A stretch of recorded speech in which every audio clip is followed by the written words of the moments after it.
Hello નમસ્કાર વિદ્યાર્થી મિત્રો, વેદ ડિજિટલ એજ્યુકેશનમાં આપનું હાર્દિક સ્વાગત છે. વિદ્યાર્થી મિત્રો, આપણે જે વાત કરી રહ્યા છીએ પાઠ 4 વનસ્પતિને જાણીએ, બરાબર. તો એમાં આપણે વૃક્ષને જાણ્યા, બરાબર. ત્યાર પછી આપણે શ્રુપને જાણ્યા.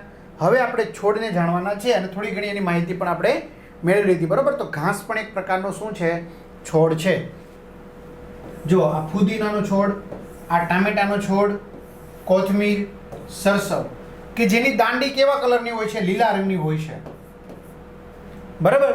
દાંડી લીલા રંગની અને પાંદડા મોટા લાંબા પાતળા હોય છે, જેવી આપણે વાત કરતા હતા. ત્યાર પછી ઘાસ, જંગલી ઘાસના ઉદાહરણ પછી જો દાંડી સાથે જો પાંદડા, ડાયરેક્ટ પાંદડા બી છે જો, અથવા તો દાંડી એની સાથે પાંદડા જો લાંબા પતલા છે, ગ્રાસ, જંગલી ઘાસ. આ ઉપરાંત શું કહે છે? આપણે જે કઠોળ ખાઈએ છીએ શ્રુપ છે. આપણે જે કઠોળ ખાઈએ છીએ શું છે? શુભ. પરંતુ આપણે જે અનાજ ખાવ છો, બરાબર, ડાંગર છે, ચોખા જેને આપણે કહીએ, ઘઉં છે, આર્યા, બાજરી છે, જુવાર છે, રાગી છે, બરાબર. તો આ મોટા ઘાસના બીજ છે. આ બધા શું છે? એક પ્રકારનું ઘાસ જ છે. એટલે કે એક પ્રકારનો શું છે? આ છોડ છે. શું છે? છોડ, બરાબર. એટલે સૌથી મોટું વૃક્ષ, પછી કથ્થઈ રંગનું શ્રુપ, અને પછી આ પાંદડાવાળું જે છે, બરાબર, નરમ પોલી દાંડીવાળું જે છે એ છે છોડ. તો આ અનાજ જે છે એ અનાજ શેમાં આવશે? છોડમાં આવશે. હવે બહુ બધા વિદ્યાર્થી મિત્રોની કમેન્ટ આવે છે કે સર અમારે આવા સરસ મજાના વિડીયો લેક્ચર જોતા હોય તો ખાસ વિદ્યાર્થી મિત્રો ચેનલમાં નવા હોય તો ચેનલ સબસ્ક્રાઇબ કરી બાજુમાં બેલ આઇકનને પ્રેસ કરો, કારણ કે તમને 12 ધોરણ સુધી આપણી ચેનલ ઉપયોગી થવાની છે. તો ગણિત, ગુજરાતી, અંગ્રેજી, પર્યાવરણના દરેક વિષયના વિડીયો લેક્ચર તમને મળશે. ક્યાંથી? તો ગૂગલ પ્લે સ્ટોર, કે જ્યાંથી આપણે શું કરતા હોઈએ? ગેમ ડાઉનલોડ કરતા હોઈએ, ત્યાં જઈને ગૂગલ પ્લે સ્ટોરમાં જઈને વેદ ડિજિટલ એજ્યુકેશન નામની એપ્લિકેશન ડાઉનલોડ કરો. ઓપન કરશો, બરાબર, તો આ પેજ ખુલે, જેમાં તમારા પોતાના મોબાઈલ નંબર નાખો. ન ખ્યાલ આવે તો કોઈ ભણેલ ગણેલ વ્યક્તિની મદદ લઈ લો. સેન્ડ ઓટીપી કરો. 4 આંકડાનો ઓટીપી નાખશો. પેડ કોર્સમાં ધોરણ 3માં સરસ મજાની એવી પીડીએફ મળી જશે, બરાબર. 3 થી 12માં જવાનું અને ત્યાં તમને સરસ મજાના ધોરણ 3માં આ વિડીયો મળી જશે. ક્લિયર? ચાલો, હવે શું કહે છે આપણને? આગળનો વિડીયો તમારે જોવો ફરજિયાત છે. આગળનો વિડીયો સમજાય તો જ આ સમજાશે, કારણ કે ત્યાં આપણે છોડને ઘાસની વાત કરતા કરતા આગળ વધતા હતા. તો શેરડી જે છે, શેરડી, તો શેરડી અને વાંસ ઊંચા ઘાસ છે. જો આ શેરડી પણ છે અને વાંસ પણ છે. એક પણ એક પ્રકારનું ઘાસ જ છે, પણ એની ઊંચાઈ વધારે છે. વાંસ પણ એક પ્રકારનું ઘાસ છે. જો આ વાંસ છે ને, એ પણ એક પ્રકારનું ઘાસ છે. શેરડી અને વાંસ બંને ઊંચા પ્રકારના ઘાસ છે. વિદ્યાર્થી મિત્રો, બધા ઘાસ એકાદી વર્ષની અંદર પૂરું થઈ જાય એનું આયુષ્ય, બરાબર. એટલે બગડી જાય, સડી જાય, સુકાઈ જાય. પણ વાંસ છે એ ઘણા વર્ષો સુધી જીવંત રહે છે. 1 વર્ષ કરતાં વધારે સમય સુધી જીવંત રહે છે, બરાબર, સુકાતા નથી. હવે એના પરથી કેટલાક પ્રશ્નો તમને પૂછ્યા છે કે તમે જોયેલા કેટલાક છોડના નામ લખો અને તમે તેમને ક્યાં જોયા છે એ પણ કહો. તો મેં જોયેલા છોડમાં ટામેટા, કોથમીર, બારમાસી, મકાઈ, જુવાર, બાજરી, ઘઉં, ફુદીનો વગેરે છોડવા છે.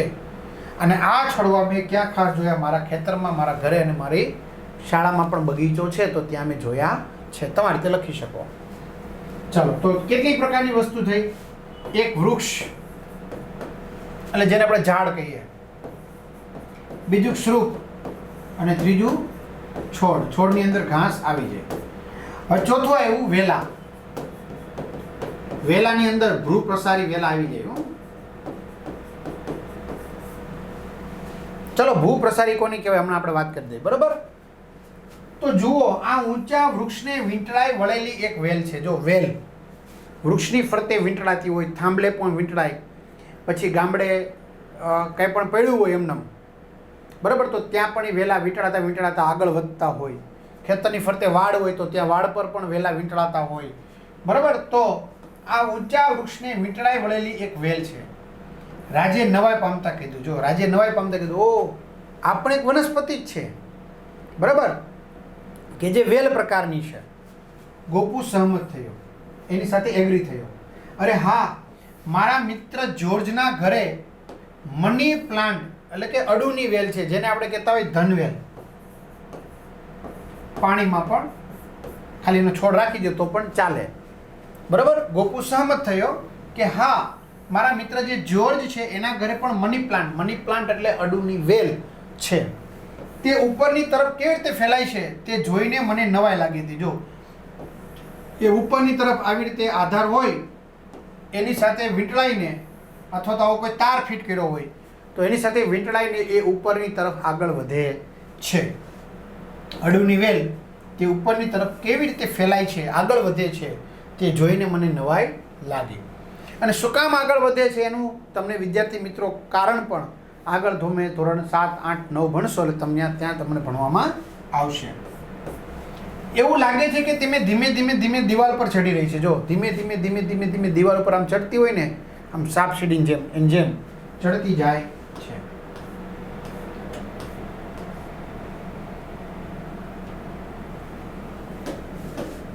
જો આ એક લાકડી છે, દેખાય છે? આ શું છે? લાકડી.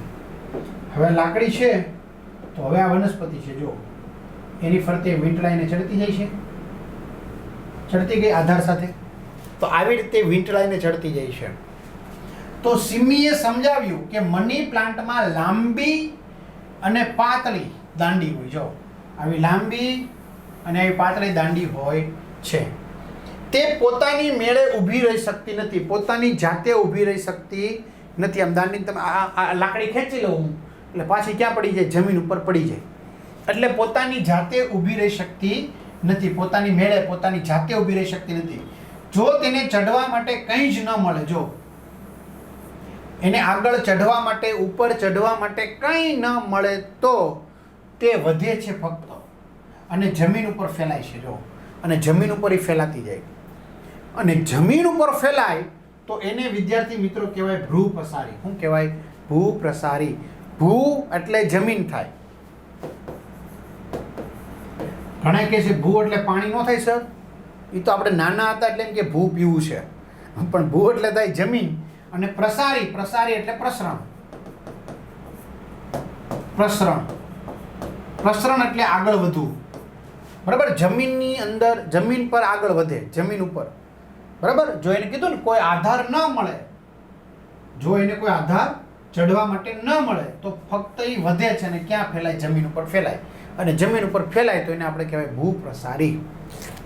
કોળાની વનસ્પતિ ભૂ પ્રસારી છે, જેમાં આપણે આગળ હમણાં આવશે કોળું, બરાબર. તેને તેની ડાળીઓ જમીન પર ફેલાવતી જોઈ હતી. જો રાજે કહ્યું, શું કે છે? કોળાની વનસ્પતિ પણ કેવી છે? ભૂ પ્રસારી જેવી છે, જમીન ઉપર આગળ વધે છે. તેને તેની ડાળીઓ જમીન ઉપર ફેલાવતી જોઈ હતી. જો આ ભૂ પ્રસારી વનસ્પતિ જે કોળું છે એની ડાળીઓ જમીન ઉપર ફેલાતી હતી, એવું રાજે જોયું હતું, રાજે કહ્યું, બરાબર. હમણાં સમજાવું, ચાલો પાછું એના આવશે, બરાબર. વેલા અને ભૂ પ્રસારી. એટલે ભૂ પ્રસારી શેમાં આવશે? વેલાની અંદર જ આવશે. પણ જે વેલાને આધારની જરૂર ન હોય, આધાર ન મળે તો એ વધે જ છે. આધાર વગર કોઈ વેલો આગળ વધે નહીં. એ દૂધીનો વેલો હોય, કારેલાનો હોય, કે તમે ઘીસોડા કહેતા હોય, બરાબર, ગલકા કહેતા હોય, તુરિયા કહેતા હોય, જે કહેતા હોય તે, આ બધાના વેલા હોય, બરાબર. હા, તમે જે સરસ મજાની ટેટી ખાતા હોય, તરબૂચ ખાતા હોય તો આ બધાના વેલા હોય, ટિંડોરાના વેલા હોય, બરાબર. તો આ વેલા પોતાની જાતે આગળ ન વધી શકે, એટલે ઉપર ન ચડી શકે. એને ચઢવા માટે આધાર જોઈએ કોઈ. એ થાંભલો છે, વાડ છે, પછી જૂનું મકાન છે, ગમે તે હોય, દોરી બાંધેલી હોય, જોઈએ. ન હોય તો આગળ ઉપર ન ચડી શકે તો નીચે જમીન ઉપર વધે, આગળ વધે પણ જમીન ઉપર વધે, બરાબર. એ જમીન ઉપર ફેલાય એમ. પછી ચીબડા છે, બરાબર. હા, હવે ચીબડા આપણે આ ચોમાસા દરમિયાન તો ખાધા જ છે ને, સરસ મજાના શ્રાવણ મહિના, ભાદર મહિનામાં અત્યારે ચીબડા થતા હોય છે. આ વેલા પાતળી અને લવચિક. લવચિક એટલે ફ્લેક્સિબલ, વાળી શકાય એવી દાંડી, બરાબર. તમારે વાળવી હોય તો વળે. તો પાતળી અને લવચિક દાંડી ધરાવે છે. જે વનસ્પતિ આધાર માટે અન્ય વનસ્પતિ પર ચઢીને, જેને કહેવાય આરોહણ કરીને ઉગે છે, તેને વેલા કહેવાય. જો બીજી વનસ્પતિનો આધાર તરીકે ઉપયોગ કરે, જો આ લાકડી છે ફોર એક્ઝામ્પલ, અથવા તો કોઈ પણ બીજી વનસ્પતિ છે, હવે એના ઉપર એમ આધાર તરીકે ચઢે, બરાબર, એટલે આને કહેવાય આરોપણ, ચઢીને, એટલે કે આરોહણ કરીને ઉગે છે. તો આને ગ્રીન કલરનું બતાવ્યું શું છે? વેલા છે. લાલ કલરનું શું છે? લાકડી અથવા તો વનસ્પતિ, સમજવા માટે, બરાબર, એટલે એને વેલા કહેવાય. અને જે વનસ્પતિ જમીન ઉપર ફેલાઈને ઉગે છે, જમીન ઉપર જ, તેને કહેવાય ભૂપ્રસારી. જો શું કહેવાય? ભૂપ્રસારી. ભૂ એટલે જમીન ઉપર, જમીન ઉપર પ્રસરણ પામે, જમીન ઉપર ફેલાય, તેને ભૂપ્રસારી કહેવાય. કેટલાક વેલા જે વનસ્પતિ પર ચઢે છે, તો એ વનસ્પતિમાંથી પોતાનું શું કરતા હોય? ખોરાક મેળવતા હોય, અને જે જમીન ઉપર ફેલાય એ જમીનમાંથી પોતાનો ખોરાક મેળવે છે. તો ચાલો એ તમને વેલા બતાવી દઉં ને ભૂપ્રસારી બતાવી દઉં. ભૂપ્રસારી પણ વેલા જ છે, હજી કહું છું, ભૂપ્રસારી પણ વેલા જ છે, પણ આ વેલા સામાન્ય રીતે જમીન ઉપર થતા હોય છે, બરાબર. અને બીજા વેલા છે એ કોઈ પણ આધારની મદદથી ઉપર ચડતા હોય, જેમ કે મની પ્લાન્ટ, અડુની વેલ, ધનવેલ, ચમેલી, પછી દૂધી, તુરિયા, ગલકા, ટિંડોરા, તો બધાય, કારણ કે એના ફળ આમ તો નાના હોય, માપના હોય, એટલે બરાબર, એટલે આપણે આધાર સાથે આગળ વધારતા હોય. પછી ભ્રૂપ્રસારી, તરબૂચ, કોળું, પછી ટેટી, આને આપણે જમીન ઉપર રાખીએ. કેમ? કારણ કે તરબૂચ જ એવડું હોય, 5-6 કિલાનું. કોળું જો તમે જો, કોળું એ મોટું હોય, બરાબર, એટલે આપણે શું કરવું પડે? જમીન પર જ રાખવી પડે. એટલે આ જમીન ઉપર થતા વેલા, બરાબર, આને આધાર સાથે આપણે આગળ ચડાવતા નહીં, નકર તો તરબૂચનો વજન એટલો થાય, આખો વેલો નીચે પડે, બરાબર, એટલે કે છે આ ભૂપ્રસારી. ચલો અનુમાન કરો, આ ભૂપ્રસારી વેલો છે કે કયો વેલો છે? કયો? દ્રાક્ષના પણ વેલા હોય, દ્રાક્ષના વેલા હોય. તો જવાબ આ વેલો છે, ભૂપ્રસારી નથી. કેમ? જો આ આધાર છે, દેખાય છે? હા, આધાર સાથે જો લટકે છે, બરાબર. તમે નાસિક કઈ બાજુ ગયા હોય તો તમને ખબર હોય, આ દ્રાક્ષના વેલા હોય. પછી ઘણા આ તુરિયાના એના વેલા કરે, આવો સરસ મજાનો માળો બનાવે, પછી એની માથે નાખે એટલે ફળ બધા લટકે. એટલે આ ફળ છે ને, જો આ ફળ છે ને વિદ્યાર્થી મિત્રો, એટલે ખુલ્લું રહે. ખુલ્લું રહે એટલે સારું રહે. બીજું કે ઉંદર જેવા કે અન્ય જીવજંતુનો આના પર ત્રાસ ન લાગે. ત્રીજું, આપણે જો પાણી પાઈએ ને, સામાન્ય રીતે પાણી, તો આ વેલા જમીન ઉપર હોય તો આ વેલા ભીના થાય, સાથે આ ફળ ભીના થાય, શાકભાજી તે, બરાબર, એટલે શું થાય? જે બગડી જાય, જમીન સાથે ભીના ભીના રહે એટલે, બરાબર, એટલે ઝડપથી બગડી જાય. એટલે આવું ન થાય એટલા માટે આ વેલા છે. તમે તેને તમારી ભાષામાં શું કહો છો? તો અમારી ભાષામાં પંડોળાનો વેલો કહીએ છીએ, અને પંડોળાનો વેલો કહેવાય. કેટલીક જગ્યાએ તેને પડવળ પણ કહે છે, પણ અમે એને પંડોળાનો વેલો કહીએ છીએ. જો પંડોળું, પડવળ. ચલો આગળ. કેટલાક વેલા અથવા ભ્રૂપ્રસારીના નામ લખો. અથવા એ પણ જો, એટલે કે બે એક જ થાય, પણ જમીન ઉપર હોય તો એને ભૂપ્રસારી કહેવાય, બાકી કહેવાય બધા આ વેલા. અને તમે તેમને ક્યાં જોયા છે તે પણ લખો. શું તેમાંથી કોઈ પાના નંબર 53 પર આપેલા ચિત્રમાં છે? તો કે હા. તેમને તમારી ભાષામાં શું કહેવામાં આવે છે? એટલે આપણી ભાષામાં જે કહેતા હોય, બરાબર, એ કહેવાનું. જેમ કે તુરિયાને અમારી ભાષામાં ઘીસોડા કહે તો ઘીસોડા કહેવાનું એમ. જવાબ.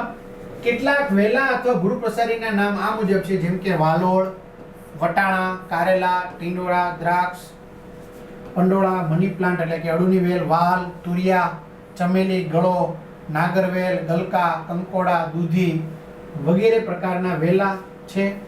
કોળું, તરબૂચ, શક્કરટેટી વગેરે પ્રકારની ભ્રૂપ્રસારી વનસ્પતિ પણ છે.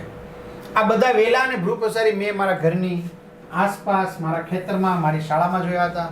હા, મેં જોયેલા વેલા અને ભ્રૂપ્રસારી વનસ્પતિ પાઠ્યપુસ્તક પાના નંબર 53 ઉપર પણ આપેલા ચિત્રોમાં છે. આપણે કીધું છે ને, અમે તેમને અમારી ભાષામાં મનીવેલ, અડુનીવેલ, ચમેલી, દૂધી, તરબૂચ, કોળાના વેલા જ કહીએ છીએ, બીજું કંઈ કહેતા નથી.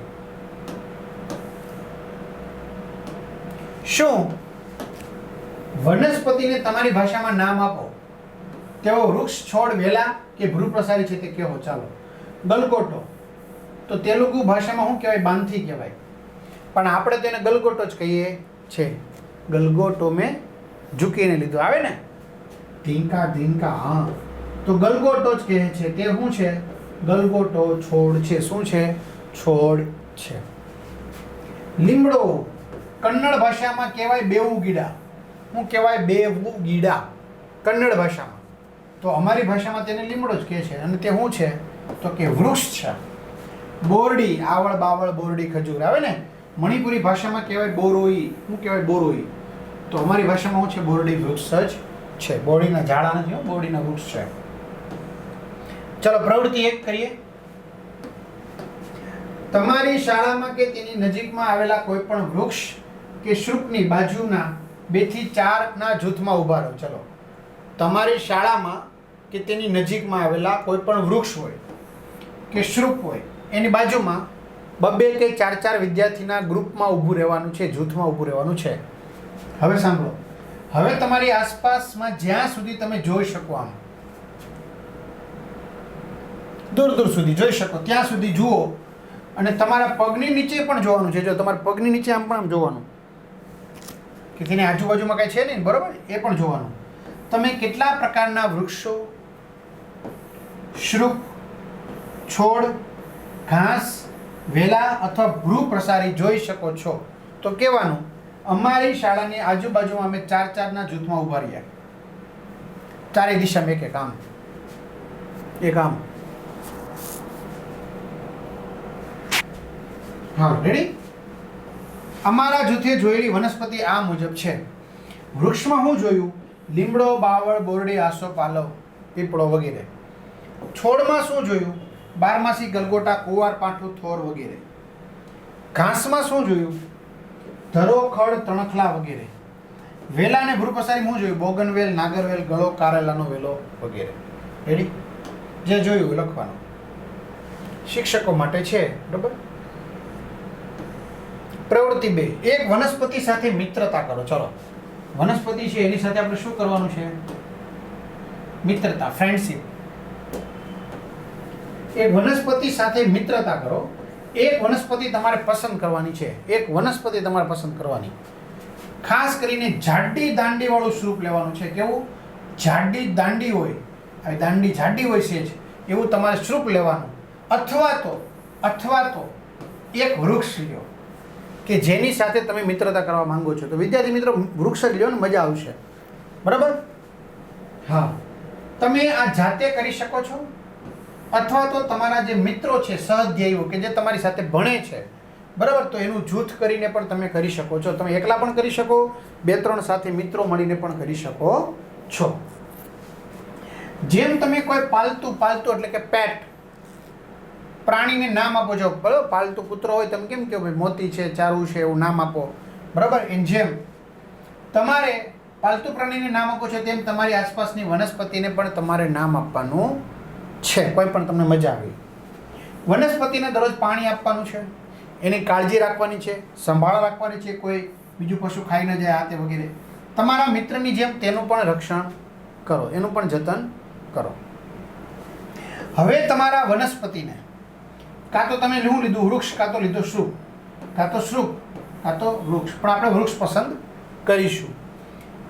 એ તમારો મિત્ર થઈ ગયો ને? ઓકે. હવે એનું ઝીણવટપૂર્વક, એકદમ બારીકાઈથી, ઝીણવટપૂર્વક એટલે બારીકાઈથી તમારે એનું અવલોકન કરવાનું છે.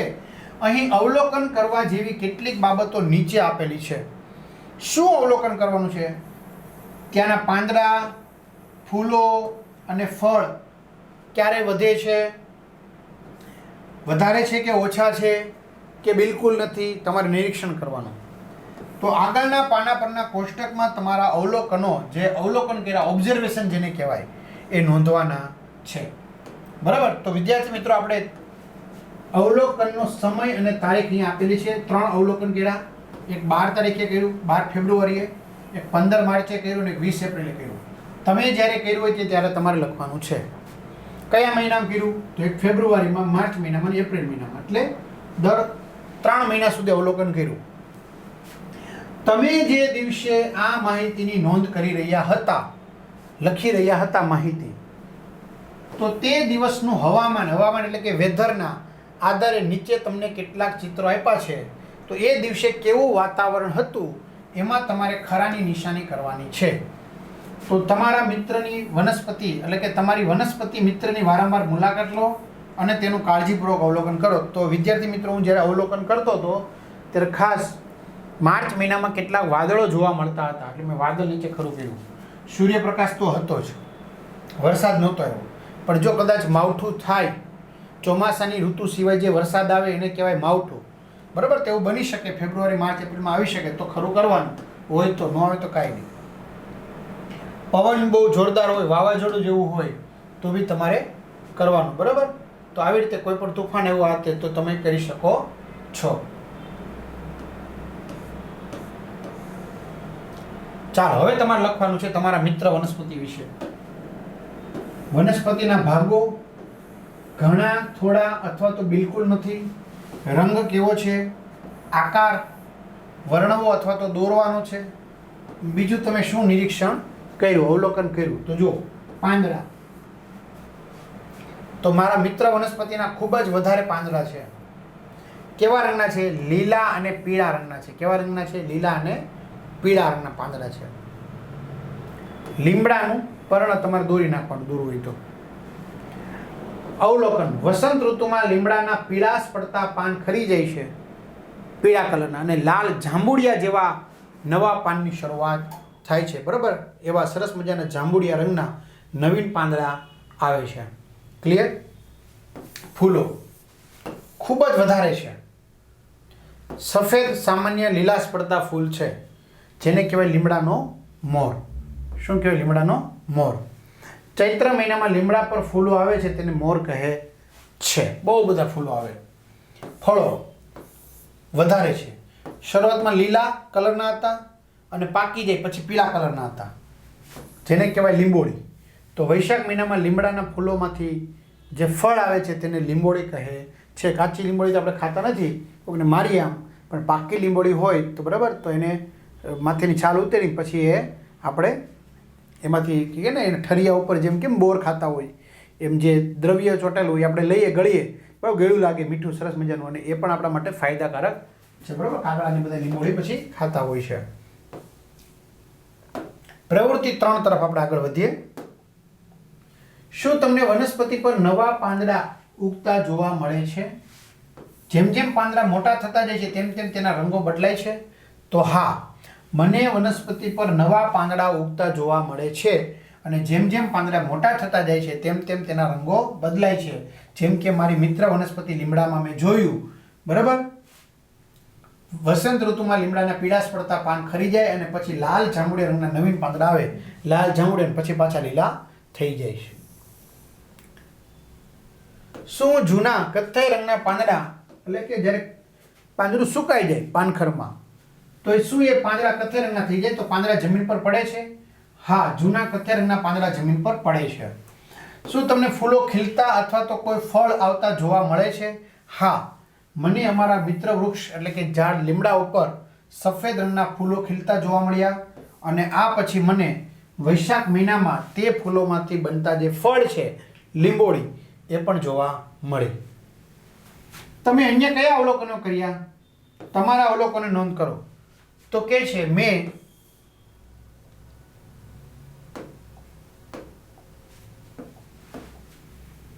અમે કરેલા અવલોકન આ મુજબ છે. અમારા મિત્ર વૃક્ષ લીમડામાં ફેબ્રુઆરી માર્ચ મહિના દરમિયાન જૂના પીળા પાંદડા ખરી જાય છે. એ પછી તેને નવી કુપળ રૂપી પાંદડા આવે છે. માર્ચમાં ફૂલો રૂપી મોર આવે છે. એપ્રિલ અને મે મહિનામાં ફળો આવે છે, એટલે કે લીંબોળીઓ આવે છે. આ ફળો પાકી જાય ત્યારે પક્ષીઓ ખોરાક તરીકે ખાય છે. અમે પક્ષીઓને આ ફળો ખાતા જોયા છે. ઉનાળામાં આંધી તોફાનના કારણે, બરાબર, વધારે પવન હોય ને એટલે એના કારણે તેના પીળા ફળ લીંબોળીઓ નીચે પડે છે. એટલે લીમડાના નીચે પીળા રંગની ડિઝાઇન હોય એવું લાગે, એમ પથ્થરો થયો હોય. આગળ ચલો, લખવાનું છે. શું લખવાનું છે? તમારી નોટબુકમાં તમારી વનસ્પતિ વિશે લખો. ચાલો, હવે લખવાનું તમારી વનસ્પતિ વિશે. તો અમારા જૂથનું મિત્ર વનસ્પતિ વિશે લખો. તો અમારા જૂથનું મિત્ર વૃક્ષ લીમડો છે. અમે તેનું નામ રાજા રાખેલું છે, જે અમારા ઘરની બહાર રસ્તાની બાજુમાં ઉગેલું છે. તે લગભગ 22 વર્ષથી ઉગેલું ઘટાદાર વૃક્ષ છે. અમે મિત્રો સાથે તેની મુલાકાત લઈએ છીએ, તેના છાયામાં બેસીએ છીએ. અમારું મિત્ર વૃક્ષ લીમડો વિવિધ રીતે ઉપયોગી, જેમ કે ફર્નિચર બનાવવા, બળતણ માટે, ઔષધ તરીકે, વરસાદ લાવવા માટે, હવાને શુદ્ધ રાખવા માટે વગેરે. અમારો જે મિત્ર વૃક્ષ છે એ લીમડાની ઊંચાઈ લગભગ 45 થી 50 ફૂટ જેટલી ઊંચી છે. ફેબ્રુઆરી માસમાં તેના પીળા પાંદડા ખરી જાય છે અને નવીન કુપળ રૂપી નાના લાલ કથ્થઈ રંગના પાંદડા આવે છે. ચૈત્ર માસમાં તેને ફૂલ આવે છે અને આ ફૂલ મોર તરીકે ઓળખાય છે. અને લીમડાની ડાળીએ ડાળીએ ઝુમખામાં લટકતા સફેદ રંગના ફૂલો ખૂબ જ સુંદર લાગે છે. આ ફૂલોમાંથી ખવાય હો વિદ્યાર્થી મિત્રો, મોર ખવાય ચૈત્ર મહિનામાં. હા, એટલે તમને તડકો લૂ ન હોય ને આખું વર્ષ તમારા શરીર માટે ફાયદાકારક રહે. શરૂઆતમાં લીલા રંગની નાની લીંબોળીઓ હોય છે. તે મોટી થાય છે, પાકે છે એટલે પીળા રંગની થાય છે અને પક્ષીઓ પીળા રંગની પાકેલી લીંબોળીનો ખોરાક તરીકે ઉપયોગ કરે છે. અમારું વૃક્ષ મિત્ર લીમડો ખરેખર બધા માટે આશીર્વાદરૂપ છે. બરાબર? હા, એની છાલનો રસ પણ પીવાય, એનો પાંદડાનો રસ ચૈત્ર મહિનામાં પીવે છે. તો મિત્રો તમે બીજું માર્કિંગ કરો. ચલો, વિવિધ વનસ્પતિના પાંદડા જુદા જુદા રંગો અને આકારો અને કદ ધરાવજો. આ બધા પાંદડાનો રંગ જો તો એક સરખો લીલો નથી, જો આછો, ઘાટો, વધારે ઘાટો એવો. બીજો બધાના રંગો જો, આકાર જુઓ, આકાર જુદો છે, બધાની સાઈઝ જુઓ, જુદી જુદી છે. સાઈઝ એટલે કદ. બરાબર? તો હવે આપણે પ્રવૃત્તિ નંબર 4 તરફ આગળ વધીએ. બરાબર? તો નેક્સ્ટ વિડીયોમાં આપણે જોઈશું. તો ત્યાં સુધી વિદ્યાર્થી મિત્રો રજા લઈએ, અહીંયા સુધી રાખીએ. અસ્તુ. જય હિન્દ, જય ભારત.